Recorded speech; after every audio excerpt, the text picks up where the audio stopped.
प्रीति, अब मुझे तुमसे प्यार हो गया है। क्या तुम मुझसे शादी करोगी? देखो, हम पिछले 5 साल से एक दूसरे को जानते हैं। आई नो तेज, जैसे तुमने अपनी जज्बातों को मन में छुपा के रखा, वैसे मैंने भी छुपाया। मैं भी तुमसे प्यार करती हूँ, लेकिन मैं तुमसे शादी कैसे कर पाऊंगी? क्यों? कौन रोक रहा है हमें? जहाँ तक मुझे पता है, हमारे शहर में लड़कियों को पढ़ने नहीं देते, ना ही पढ़ी लिखी लड़कियों से शादी करवाई जाती है। तुम्हारी बहन तारिनी भी नहीं पढ़ पाई ना अब तक। आई नो, फिर तुम्हारी माँ कैसे मानेंगी? तुम इस सब की चिंता मत करो, I'll fix that all। बस भरोसा और हिम्मत रखो। तेज घर जाकर अपने माता पिता बिंदु और यशराज से बात करता है इस बारे में, और प्रीति के बारे में जानकर बिंदु और यशराज कहते हैं, हैं? तू बोरा गया है क्या लल्ला? देख, ये सब हमारे घर में ही नहीं, राज घरानों में भी होता है। अब प्रीति के माँ बाप होंगे फिर फुरी, लेकिन हम नहीं। हाँ बेटा, ये शादी कतई नहीं हो सकती। शादी में लड़का आगे और लड़की पीछे होती है। वैसे ही जीवन में भी पत्नी पति से एक कदम पीछे ही होनी चाहिए। ठीक है, अगर आप लोगों को ये सही लगता है तो मैं भी वही करूंगा जो मुझे सही लगता है। अब आप सब मेरा मरा हुआ मुंह ही देखोगे। गंगाजल तैयार रखिएगा। हाय हाय लल्ला, ये तू क्या बोले जा रहा है? पागल हो गया है क्या? तेज अपनी जिद से पीछे नहीं हटता और वो पूरे 1 महीने तक बिंदु, यशराज और अपने बड़े भाई सागर को मनाने में ही लगा रहता। तब कहीं जाकर कुछ महीनों बाद वो सब राजी होते हैं और कॉलेज की पढ़ाई खत्म होते ही 1 साल बाद तेज और प्रीति की शादी हो जाती है। लेकिन बिंदु, यशराज और सागर अब भी इस शादी से थोड़े से नाखुश ही होते हैं। जब घर के सभी आदमी खाना खाने बैठते हैं तब प्रीति भी उनके साथ खाना खाने के लिए बैठती है। तभी, अरे ओ कल की अंधी, पागल हो गई है क्या? अरे माना कि तुम एक पढ़ी लिखी लड़की हो, लेकिन इसका मतलब ये तो नहीं ना कि घर के और ससुराल के तौर तरीकों का पालन भी ना किया जाए। खाना पहले घर के आदमी खाते हैं और फिर औरतें खाती हैं, दोनों एक साथ नहीं बैठे, समझ गई? लेकिन मम्मी जी, ऐसा क्यों? मेरा मतलब, खाना तो सबका एक ही होता है ना, तो सब अलग अलग बैठकर क्यों खाए? प्रीति, तुम चलो ना रसोई में, चलो, सबके लिए कटोरी में खीर परोसनी है। लेकिन मधु दीदी। प्रीति, माँ और मधु जो कह रही हैं वो सब सुनो। तेज, अपनी बीवी को कुछ समझाओ। प्रीति गुस्से से उठकर रसोई में चली जाती है और मधु के साथ खीर को कटोरियों में परोसने में लग जाती है। प्रीति, हम इस घर की बड़ी बहू हैं, उसके बावजूद भी हमें हर मामले में, हर काम में पीछे रखा जाता है, जूती की नोक पे रखा जाता है, क्योंकि हम पढ़े लिखे भी नहीं हैं। अब सोचो, हम बड़ी बहू होकर भी हमारा ये हाल है, तो तुम्हारे साथ क्या क्या होगा? मधु दीदी, आप पढ़ी लिखी नहीं हो, इसमें आपकी कोई गलती नहीं है, लेकिन ये जो कुछ भी हो रहा है ना, आदमी और औरत का भेदभाव, ये सब बहुत ही बेकार और इलॉजिकल है। आज दुनिया कहां से कहां पहुंच गई है। आज के जमाने में औरत आदमी के साथ कदम से कदम मिलाकर चलती हैं। खैर, अब हम और कर भी क्या सकते हैं, लेकिन हम अपने आप को बहुत भाग्यशाली मानते हैं। क्यों मधु दीदी? क्योंकि हमारी एक पढ़ी लिखी देवरानी जो है। हाँ, आपको पता है मधु दीदी, आप ना बहुत क्यूट हो, आपको किसी की नजर ना लगे। जब सभी हॉल में एकत्रित होते हैं तभी बिना घूंघट ओढ़े प्रीति को देखकर, प्रीति बहू, अब क्या तुम्हारे लिए दीवार पर बड़े अक्षरों में इस घर के तौर तरीके लिखवा दिए जाए? हैं? अब क्या किया मैंने?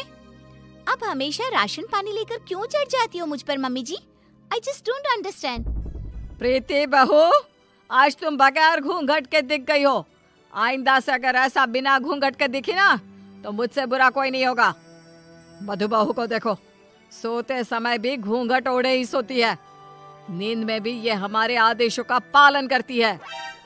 और हाँ, एक और बात कान खोलकर सुन लो, आइंदा से बड़ों से और अपने इर्द गिर्द के आदमियों से इतनी बदतमीजी से बात नहीं करना, और इस घर की 4 दीवारों में सिर्फ और सिर्फ सरल हिंदी भाषा का ही प्रयोग होगा, अंग्रेजी भाषा नहीं गूंजनी चाहिए। तेज, अपनी धर्म पत्नी को समझा कर रख। प्रीति निराश हो जाती है और अपने कमरे में चली जाती है। रात में वो तेज से कहती है, तेज, ये सब क्या हो रहा है? तुम्हारे घर वाले इतने पागल कैसे हो सकते हैं? अगर मुझे ये अंदर की बातें पता होती ना तो मैं कभी तुमसे शादी नहीं करती। I married you just because तुमने कहा कि तुम्हारे घर वालों को मुझसे कोई ऑब्जेक्शन नहीं है। हाँ तो वही हुआ ना, वो कुछ बोले क्या तुम्हारी पढ़ाई लिखाई पर? अब बाकी कुछ रूल्स रेगुलेशंस है घर की लड़कियों और बहुओं के लिए, अब उन्हें तो फॉलो करना ही होगा ना। आई नो वो थोड़े बहुत गलत है, लेकिन अब हम और कर भी क्या सकते हैं। एक दिन जब यशराज दूध वाले का हिसाब कर रहा होता है तभी ये 3 हफ्ते जुलाई महीने के और 2 हफ्ते अगस्त के, तो कुल मिलाकर पूरे हुए।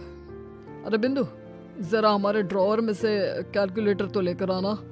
जी अभी लाती हूँ। बिंदु कैलकुलेटर लाती है और तभी प्रीति भी वहां आती है और यशराज को हिसाब करते देखती है। ओफो, ये कैलकुलेटर चल क्यों नहीं रहा? मैं हिसाब कैसे करूंगा? 5 हफ्तों का हिसाब मिलाया जाए तो बनते हैं 680 रुपए, क्योंकि हमने 3 रविवार और 4 मंगलवार को दूध नहीं लिया था रघु भैया से, तो उस हिसाब से यही हिसाब बनता है। मैंने अपने माइंड में ही 1 मिनट में कैलकुलेट कर दिया है। प्रीति बहू, तुझे 1000 बार कहा है ना रसोई में ही रहा कर।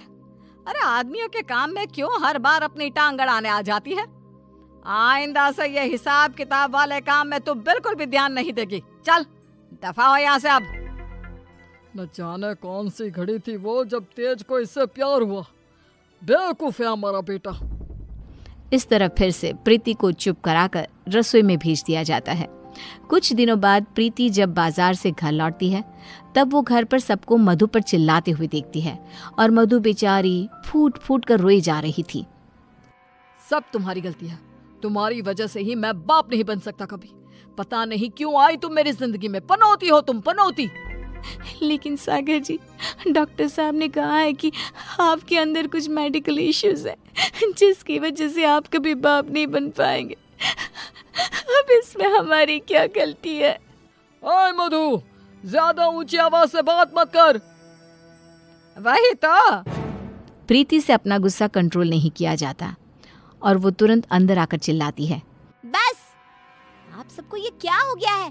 जब डॉक्टर ने कहा है कि कमी सागर भैया में है तो मधु दीदी को क्यों सुनाना? वो क्यों सहे? सारे ताने, सारी डांट, सारी गलती मधु दीदी की कैसे हो गई? मास्टरनी, तो चुप ही रहा कर। वो कहते हैं ना, एक गंदी मछली पूरे तालाब को और बाकी मछलियों को खराब कर देती है। तू ना वैसी ही है। तेरी वजह से ही ये मधु बहू भी उल्टा बोलना सीख गई है। नहीं माँ, ये सरासर गलत है। गलती सागर भाई की है। नहीं, मधु में ही कोई दोष है। हमारे बेटे सागर में कोई दोष हो ही नहीं सकता। ये मनहूस मधु कुंडली मारकर बैठ गई है हमारे सागर के जीवन में। मधु दीदी, ये आपके हाथ पांव पर निशान कैसे? बोलिए। सागर जी ने हमें बहुत मारा प्रीति, हमें बचाओ इन सब से, ये सब बहुत बुरे हैं। मधु प्रीति के गले से लिपटकर रोए जा रही थी। सागर गुस्से में आकर मधु पर हाथ उठाने जा रहा था कि तभी प्रीति उसके पास जाकर उसका हाथ पकड़कर मोड़ देती है। मेरा हाथ!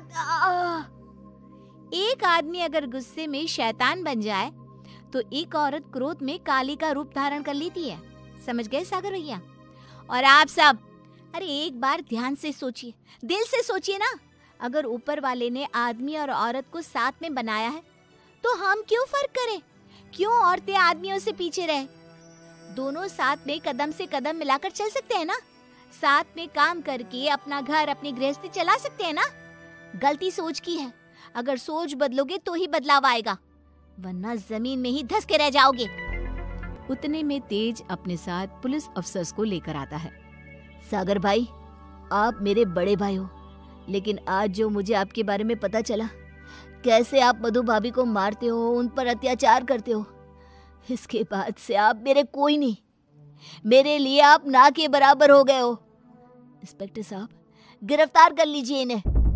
पुलिस सागर को डोमेस्टिक वायलेंस के केस में गिरफ्तार कर लेती है और उसे लेकर जाती है। माँ, पापा, प्रीति और मैंने फैसला कर लिया है कि हम अब इस घर में और नहीं रहेंगे और अकेले किसी शहर में जाकर रहेंगे। मधु दीदी और तारिनी भी हमारे साथ चल सकती हैं। इस तरह तेज और प्रीति वहां से चले जाते हैं और मुंबई शहर आकर तारिनी और मधु दोनों भी पढ़ने जाती हैं और सभी अपना जीवन खुशी से बिताते हैं। वहीं बिंदु और यशराज, जिन्हें तेज हर महीने पैसे और खत भेजता है, वो दोनों अपने बच्चों की याद में रोते रहते हैं और उनकी खतों को ही पढ़ते रह जाते हैं।